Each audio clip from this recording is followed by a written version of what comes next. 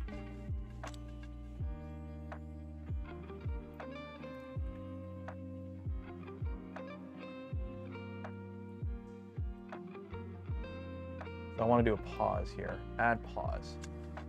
There we go. Okay. So it'll print to there. We'll pause it, and then we'll swap to PETG, and then I'll just let it finish with whatever. Slice plate. Print. Upload and print. And off it goes. Can always super glue it. Yeah. Plus, it gives me an excuse to finish off this partial spool of PETG that's been sitting here for too long. Yeah, the pause is there. You can see the pause. Yeah, there's the pause. It'll just pause and then do that. Okay. So that's that. So that should start printing pretty soon. And what I'm going to do is actually vice drop my Z offset just a bit again. Okay. So that's heating up. That's printing. Cool. So that's that. That's good. So we should have everything printed for this tomorrow, ready to go. We've already reamed the holes. We'll do the heat sets during the stream tomorrow. What's going on? Oh, here, let me turn on live chat so I can see all the chat. Does acetone affect PETG? I don't believe so. I don't think acetone affects PETG too bad.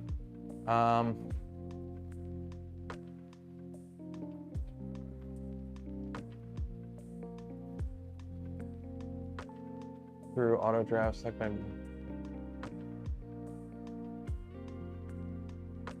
How does your mortgage company auto draft 100 payments at once? How does that happen? What? How am I liking the Seaboard Trident? I'm liking it so far. It's not too bad. It's definitely beefy. Here's my thing. I haven't really done anything with it that makes it stand out compared to a traditional Voron. I like the clicky clack doors though. I like the clicky clack doors. We may end up swapping the tool head to a smaller tool head like an XOL or something at some point. But honestly, as it is right now, I've been liking it so far. I need to put a camera in it. That's what we got to do. I got to find, where'd I put that bag? I've got some of the cameras, the 3DO cameras. I got to find where I put them. I got to put a 3DO camera in there. And I got to put some lights in there. We got to do some daylight on the sticks. That's what we got to do. Got some, they're downstairs. I just need to get around to it. Because it doesn't help I have boxes sitting on the printer. Full of, oh, these are for the Prusa. That's for the Prusa upgrade. I got to put you over here. Here for the Prusa upgrades. By the way, hope you took your turkeys out of the freezer. It's that time. Hope your turkeys are out of the freezer, everyone. It's turkey time. There we go. Good old Polymaker. I like Polymaker. You know why? Because their boxes don't have holes in them, so you can use them to put printed parts in really easily. Good old Polymaker.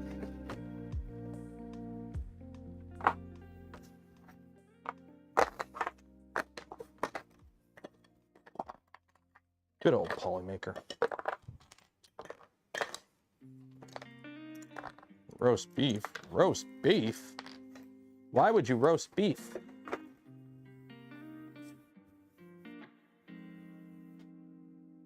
How do you like the filament dryers? I'm gonna say this again, I've said it multiple times. They're all the flippin' same. They have a heating element, a fan, and a little bit of desiccant in a box that's somewhat sealed. You want to know what filament dryer you should buy? Whatever one's the cheapest. Because honestly, this dries filament the same as this one. I like the Polymaker ones because they also act like dry boxes as well. So you can, if you were trying to get setups for multiple printers or specifically a setup for one printer where you feed it multiple filaments that you need to keep dry. So say for example, this is my nylon printer. All it does is print nylons. Nylons suck up water, something your mom, and you want to keep them dry. But you don't need to always be drying them. That's the downside of these dryers over here. It's like you're paying for the dryer and the dry box, but you might not always need the dryer. So that way you can keep your filaments in dry boxes, and then when you need to dry them, you just take them off the thing and put them in the thing.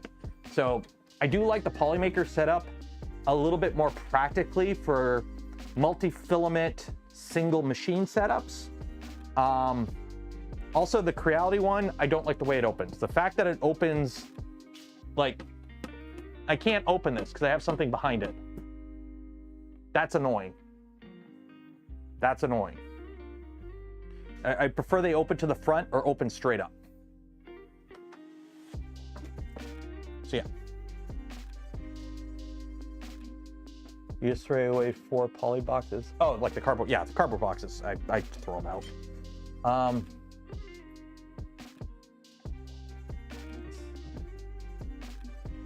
That's a good feature. Yeah, it's nice. It's nice because you only have to buy the one dryer and you can have multiple dry boxes. Because once a filament's dry, it'll keep in a dry box for quite a bit. So. Okay, every time this does a rapid, the freaking part cooling fan on here just does a... Actually, you know what? I'm going to fix this right now. We're going to fix this right now because it's honestly a bit annoying. Yeah. VHB, my beloved.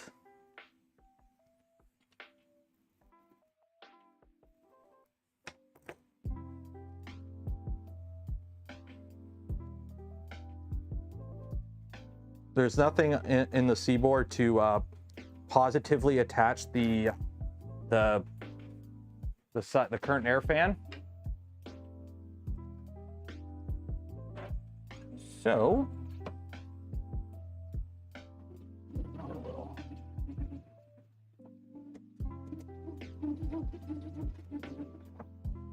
really?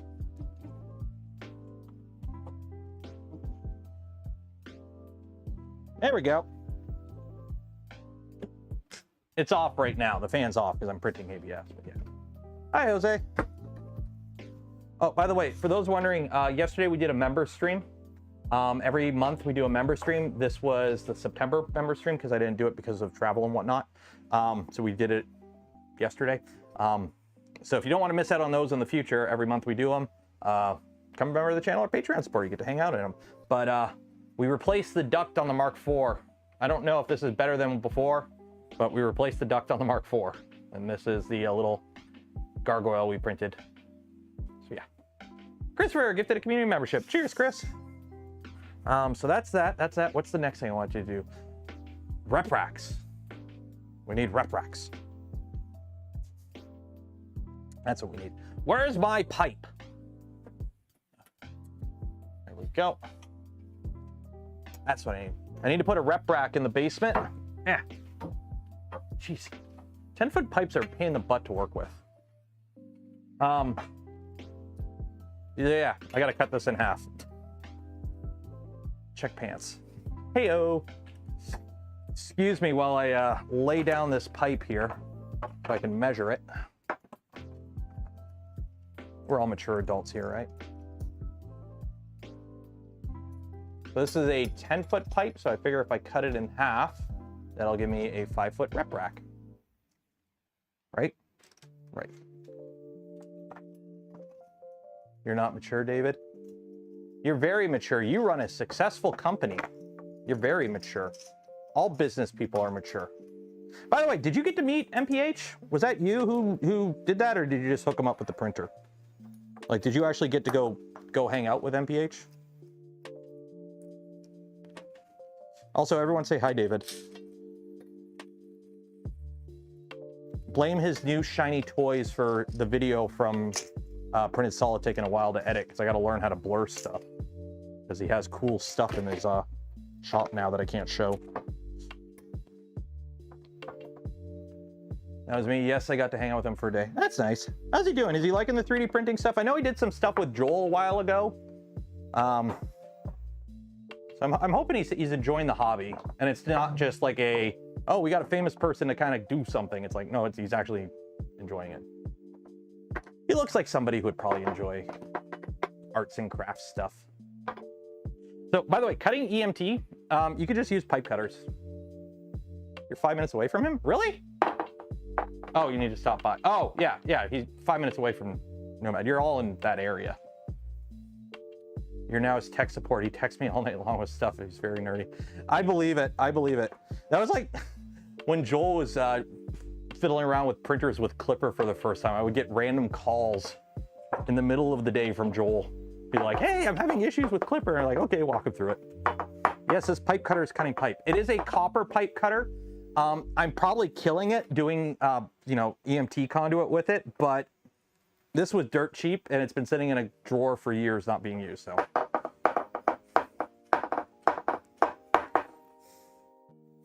The only problem is you really gotta tighten these. But it does work, it does work. I keep forgetting I have the FL Sun over there.